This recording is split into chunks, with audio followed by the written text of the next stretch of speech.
কোনো মহিলার সন্তান 40 জন ওই মানুষে কিতা করবা পঞ্চায় মানুষে মুকলি খালি ঘুরি বানানি ইয়া আল্লাহ এই মহিলার 40 আওলাদ নি 10 জন হইলেও মানুষে মাতামাতি করেন কিন্তু মাতিতা না। নবীজি ফরমায় যদি কেউ যদি তার জিন্দগির সন্তান যদি জীবনে যদি বেশি ভান সন্তান আল্লাহ দান কর সন্তানের মালিক হইছেন বেশি তার বংশ বিস্তার লাভ হইব বেশি দোয়ার জায়গা তার লাগে বেশি হইব। এটা আমার নবীজির ফরমান। হাওয়ার তাকি আমি আল্লাহর যাতে অসংখ্য পুরুষ এবং মহিলা হল আমি আল্লাহ দান করলাম। এক রাওয়ায়াতে আছে আদম ও হাওয়ার গড় তাকি মা হাওয়ার পেট তাকি আল্লাহ 40 জন আওলাদ দান করছেন। হোকা সুবহানাল্লাহ। এখন যদি কোনো মহিলার সন্তান 40 জন ওই মানুষে কিতা করবা পঞ্চায় মানুষে মুকলি খালি ঘুরি বানানি ইয়া আল্লাহ এই মহিলার 40 আওলাদ নি 10 জন হইলেও মানুষে মাতামাতি করেন কিন্তু মাতিতা না। নবীজি ফরমায় যদি কেউ যদি তার জিন্দগির সন্তান যদি জীবনে যদি বেশি ভান সন্তান আল্লাহ দান কর সন্তানের মালিক হইছেন বেশি তার বংশ বিস্তার লাভ হইব বেশি দোয়ার জায়গা তার লাগে বেশি হইব। এটা আমার নবীজির ফরমান। কিন্তু আমাদের ভারতবর্ষে আইন আছে, আইনত অনুযায়ী সন্তান তো কেউ বেশি বাড়াইদের প্রয়োজন হইতো না, সম্ভব নাই।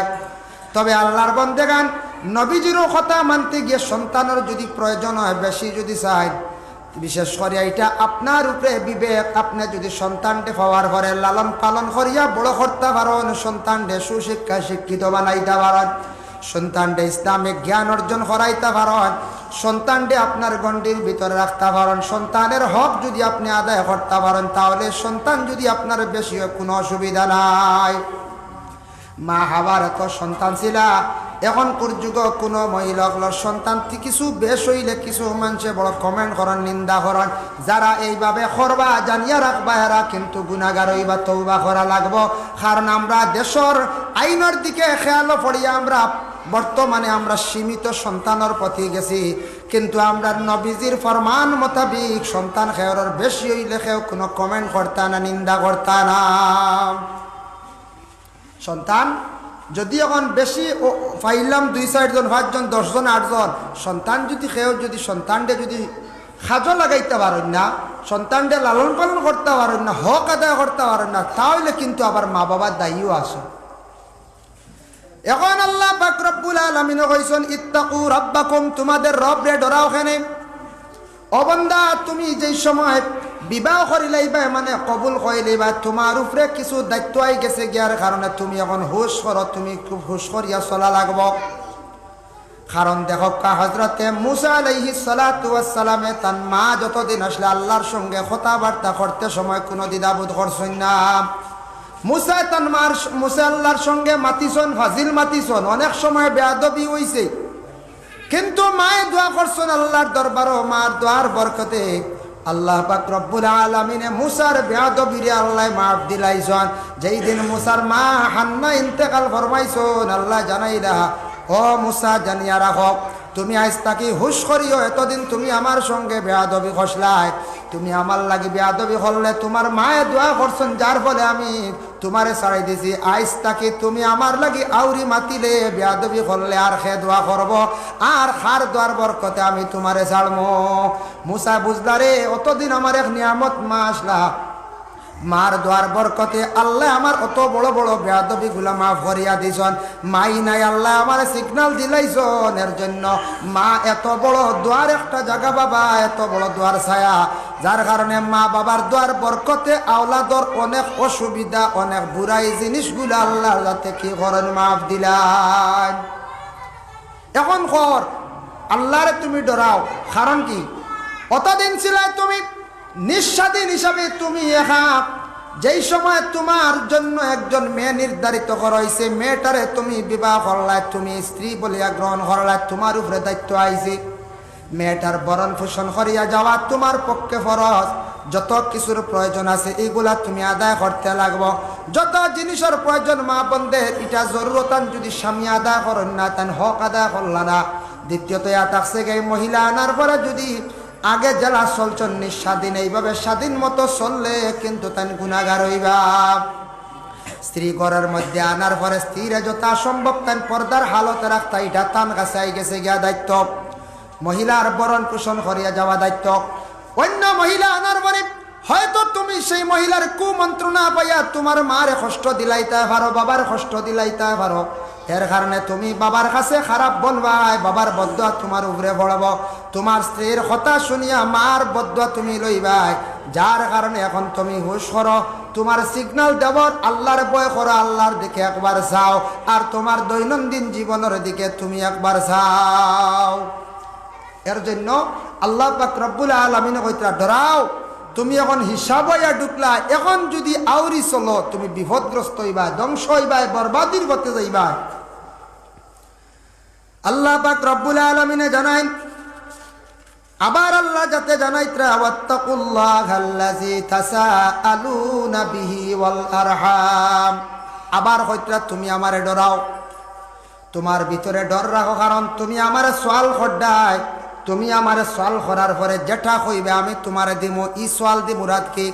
বিবাহ করছো তুমি, সন্তানের লাগি সওয়াল করছো, আমার নেক সন্তান দেও, বা ছেলে সন্তান দেও, মেয়ে সন্তান দেও, আমি তোমারে দেনেওয়ালা।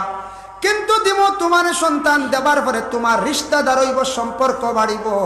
তখন রিশতাদারের লগে যদি তোমার সুসম্পর্ক থাকে না, তাহলে তুমি বন্দা বরবাদ হইবাই।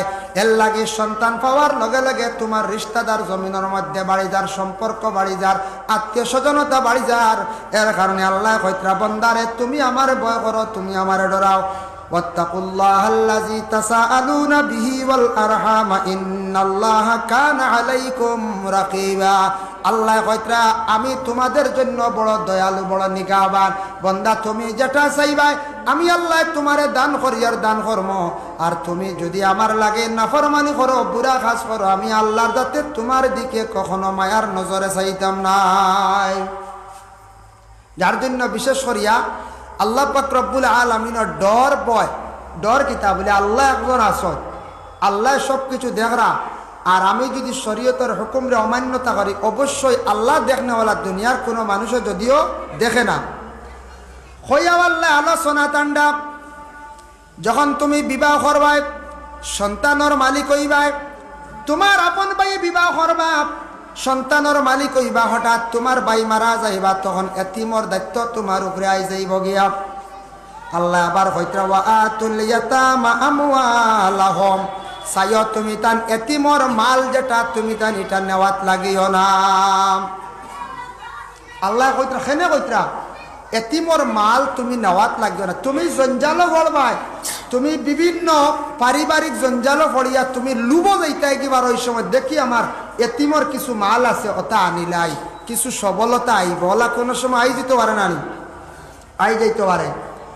এর জন্য আল্লাহর বান্দেগান তুমি তান এতিমর মাল খাইও না। কুরআন অন্য জায়গায় আবার আল্লাহ পাক রব্বুল আলামিন ঘোষণা করেন, ইন্নাল্লাযীনা ইয়াকুলুনা আমওয়ালাল ইয়াতামা যুলমান ইন্নামা ইয়াকুলুনা ফি বুতুনিহিম নারা ওয়া সায়াসলাউনা সাইরা।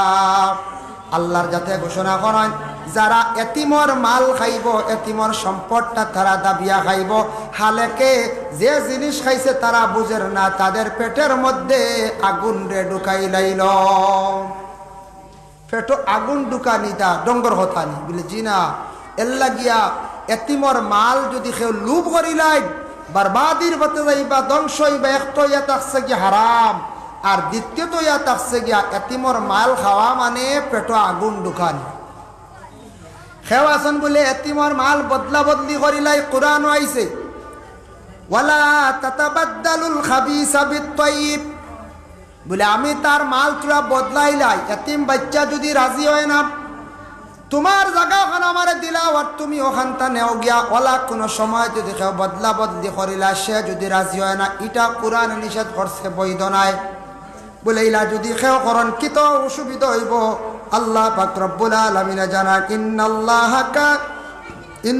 ইন্নাহু কানা হুবান কাবীরা, যারা এই ধরনের বদলা বদলি করব, এতিমর মাল খাইব, এরা কিন্তু বড় ধরনের গুনার মধ্যে তারা লিপ্ত হইল। এর জন্য এতিমর মাল আমানতকারী, যে যার কাছে আমানত আছে তান মাল আমানত হিসাবে রাখতা, এতিমর মাল সাইয়া রাখতা। এতিমর মাল ইদিকে আমরা কখনো লক্ষ্য করতাম না, এতিমর মাল খান্তা দাবিয়া আমরা খাই নাই। ইলা পাওয়া যায় কোনো কোনো জায়গায়, বাবা মারা গেছন চাচা চাইতরা কোনো সুরত বাচ্চারা ফালিয়া কইবা তারার আমি ফালিয়া বড় করছি আমি জমিনে 1 বিঘা নিয়ে আর কি ইলা কইলেন না কোনো কোনো জায়গা হয় নিতে ভারত ইকার নাই তারা খুশি হয়ে যদি 1 বিঘা দেন বলে চাচা ফালিয়া বড় করছ তারা যদি দেন না তুমি ফালিছো এখানে তোমার উপরে হক আছে বড় চাচা বা মাইজদা চাচা তোমার উপরে হক ভাই মারা গেছন বাতিজান ফালিতাই এটা তোমার উপরে হক বা বড় ভাই মারা গেলে ছোট ভাই আনতে বা ছোট ভাই মারা গেছে বড় ভাই আনতে ফালিতাই এটা হক তোমার হক তুমি আদায় করছো বদলা জায়গা নেওয়ার অধিকার নাই যদি বাতি যাইতে দেন না এলা আমরা কোনো কোনো জায়গা ওই যা খেওয়ালা লুবো পড়ে যায় এরপরে আবার আল্লাহ কইতরা ওয়ালা তাকুলু আমওয়ালাহুম ইলা আমওয়ালিকুম খেও যদি কোনো মানুষে যদি কি করেন খাইলাইতা যদি চাইন মাল সম্পদ গুলা বলে কোন মাল সম্পদ গুলা যদি বন্ধ হলে যদি চাইন খাইলাইতা প্রতিবেশী যে কোনো মানুষের যদি মাল চাইলেন যদি খাইলাইতা খাইতে পারবাই তোমার জোর জবস্তি করিয়া খাইতরা শক্তি আছে তুমি খাইলাও অবন্দা জানিয়া রাখিও এই মালর মালিক কিন্তু তুমি নাই গোটা বিশ্ব যেখান ইকানোর মালিক হইলাম গিয়া আমি আল্লাহ কিছুদিনের লাগে তোমারে আমি দান করলাম যেটা তোমার বাটো পড়ছে যেটা তোমার সীমা লঙ্ঘন করিও না সীমা যদি লঙ্ঘন করো বন্দারে জানিয়া রাখিও তুমি খাও এর জবাব একদিন আমি আল্লাহর কাছে তুমি দিতে লাগবো এর জবাব একদিন তুমি আমার কিতা করতে লাগবো দিতে লাগবো এরপরে আল্লাহর কাছে ঘোষণা করডা ওয়াইন খিফতুম আল্লাহ তুকসিতু ফিল ইয়াতামা বিবাহর মাত আইছে বিবাহর যে সময় একটা ছেলে উপযুক্ত হয়ে গেল গিয়া একজন মেয়ে সন্তান উপযুক্ত হইল বিবাহ দেওয়ার লাগি আমরা কি করি পয়লা পাত্রী আমরা তালাশ করি পাত্রী তালাশ করি খেওয়াছি বলে একজন পাত্র তালাশ করো আমার মেয়েটা বিবাহ দিতাম তবে আমরার মুসলমানের জন্য এটার আওয়াজ আমরা হইলাম বেশিরভাগ পাত্রী তালাশ করিয়া পছন্দ করি আমার ছেলের লাগি আমি আনতা এটা ঠিক আছে আল্লাহর বান্দেগান এখন পাত্রী পছন্দ করতে গিয়া বিশেষ করিয়া ছেলের অধিকার আছে নি ছেলে বলে একজন মেয়ে সন্তান দেখি আনতে পারবো বলে হ্যাঁ যাইজ আছে মা বাবা থাকা সত্ত্বেও কোনো ছেলে দেখা যায় না বলা না বলে না বা মা বাবা আসো এরার উপরে আমি জিম্মা দিলাইলাম মা বাবা পছন্দ করিয়া আনকা কোনো অসুবিধা নাই